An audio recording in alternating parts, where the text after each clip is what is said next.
Wacan oo wanaagsan saaxiibayaal halkani waa dhacda media kuna soo dhawaada barnaamijkeena maanta. Waxaa jira dilayaal taxan ah oo aan noqday laakiin Green River Killer ayaa ka mid ahaa kuwa ugu magaca weyn intii u dhaxaysay 1980kii ilaa 1990kii. Wuxuu cabsi geliyay dadka intii ku nooled agagaarka Seattle ee gobolka Washington ee United States of America USA. Wuxuu inta badan bartilmaameedsan jiray haweenka jidhkooda ka ganacsada iyo gabdhaha yaryar ee ka carara guryahooda. Inkastoo boolisku muddo dheer baarayeen waxa la qabtay lana xidhay sanadkii 2001. Haddaba waa kuma Green River Killer? Ninka loo yaqaan Green River Killer ama Green Killer waxa uu magaciisa rasmiga yahay Gray Ridgway.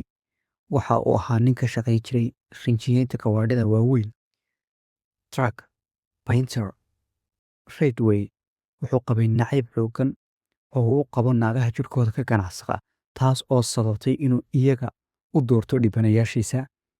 Dadkii lagu soo oogay dilkooda markii hore waxaa lagu eedeeyey dilka 4 haween ah, kadib waxaa lagu daray 3 kale, laakiin tani waxa ay ahayd keliya qayb yar oo ka mid ah dhibanayaashiisa. Goorma ayay dilalku bilaabmeen?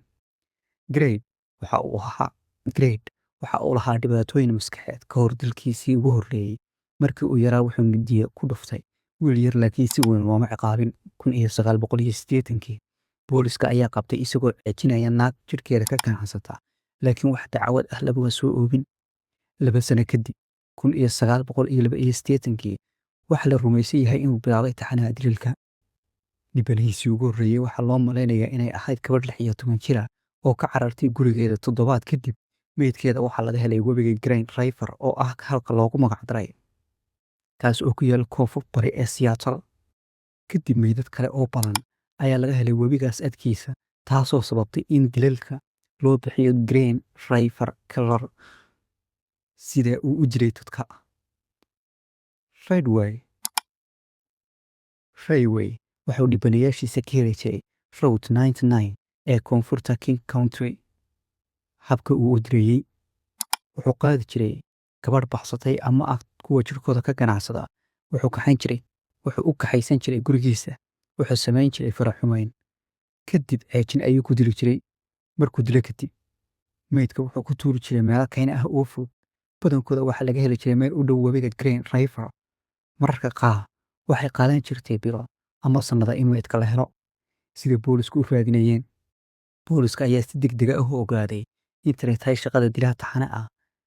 Gray waxaa loo arkay qof looga shakisan yahay sababtoo ah taariikhdiisii hore ee dembiyada. Markhaati ayaa sheegay inuu arkay mid ka mid ah dhibanayaashiisa oo fuulaya gaadhigiisa. Si kastaba ha ahaatee, Gray wuxuu ka gudbay polygraph test tijaabada beensheega 1987kii. Boolisku waxay baaritaan ku sameeyeen gurigiisa, laakiin wax caddayn ah lama helin. Si kastaba ha ahaatee, waxay qaadeen DNA. Sida kiisku u furmay 1980yadii, tiknoolajiyadda DNA ayaa aad u xadidneyd, laakiin 2000 markii ay soo gaadhay ay horumar weyn gaadhay. Sheriff Dave ayaa go'aansaday in la isticmaalo DNA-da. Natiijaduna waxay noqotay DNA-ga Gray waxaa laga helay 4 ka mid ah haweenkii la dilay. Markaas ayaa la xidhay oo lagu soo oogay dacwad. Maxkamadayntiisa markii kiisku maxkamadda gaadhay, si uu uga fogaado xukunka dilka ah, Gray wuxuu oggolaaday 1 inuu qirto dembiyada, inuu booliska u sheegay meelaha meydadka lagu aasay. Wuxuu qirtay 49 dil 2013. Gray wuxuu sheegay inuu dilay ilaa 80 haween ah. Xukunka Gray Ridgway waxaa lagu xukumay 49 xukun oo xabsi daayin ah, life sentences. Wuxuu hadda ku jiraa xabsiga Washington State, mana laha fursad sii dayn. Horumarro cusub kiisku way mararka qaar horumar ayuu samaynayaa. 2020kii waxaa la aqoonsaday dhibane cusub oo 14 jir ahayd. 2023kii waxaa la aqoonsaday dhibane kale oo 15 jir ah. Si kastaba ha ahaatee, qaar ka mid ah dhibanayaasha lama aqoonsanin weli. Saamaynta dilalkiisa. Dilalkani waxay cabsi weyn ku abuureen dadka ku nool Seattle.